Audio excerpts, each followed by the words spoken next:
Hello friends, എല്ലാവർക്കും സുഖമല്ലേ? ഇന്ന് ഞാനിപ്പോൾ ഇങ്ങോട്ട് വന്ന വഴിക്കേണ്ട ഒരു പഴയ സുഹൃത്തിനെ കണ്ടു. പഴയ സുഹൃത്തല്ല, ഇപ്പോഴും ഉള്ള. അപ്പം ഞങ്ങൾ പണ്ട് ചെറുപ്പത്തിൽ ചൂണ്ടയിടാൻ പോയി. ഒരു കുളത്തിലാട്ടോ, കുളമല്ല കിണർ.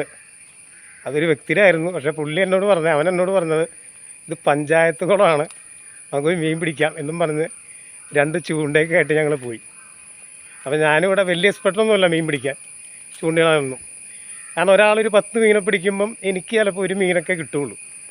അത്ര മോശമാണ് ചൂണ്ടയിടലിൽ ഞാൻ. അപ്പോൾ ഞാനിവിടെ പറഞ്ഞുകൊണ്ട് പോവാണ് ഞാനവനും കൂടെ. 1 കിലോ വറുക്കണം, 1 കിലോ കറി വെക്കണം എന്നൊക്കെ പറഞ്ഞു പോയി ആ കിണറ്റിൽ ചൂണ്ടയിടുവാണ്. ഇട്ടിട്ട് വന്നപ്പോൾ ആദ്യം ഒരു ചൂണ്ട പൊട്ടി, 2 ചൂണ്ട പൊട്ടി, 3 ആൾക്ക് 3 ചൂണ്ടക്കുളത്തുമായിട്ടാണ് പോയത്. ഈ എല്ലാ ചൂണ്ടയും പൊട്ടിച്ചുകൊണ്ട് മീനിൻ്റെ വഴിക്ക് പോയി. അപ്പോൾ നമ്മുടെ പ്ലാനൊക്കെ അവിടെ തീർന്നു. മീനൊട്ട് കിട്ടിയില്ല. മീൻ വറുക്കണം, പൊരിക്കണം എന്ന് പറഞ്ഞ ആഗ്രഹങ്ങളൊട്ട് നടന്നുമില്ല. ഇന്നിപ്പോൾ വന്നൊഴിക്ക് ഞാൻ കണ്ടു. അവനത് മറന്നുപോയെന്നറിയില്ല. 10-20 കൊല്ലം മുമ്പത്തെ കാര്യമാണ്.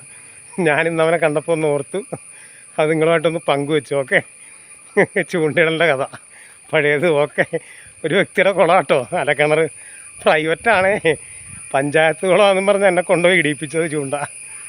അവരങ്ങ കണ്ടായിരുന്നെങ്കിൽ രാത്രി നട്ടപ്പാരിക്ക് ഓർക്കുമ്പോൾ ഒരു രസം, അത്രേ ഉള്ളൂ.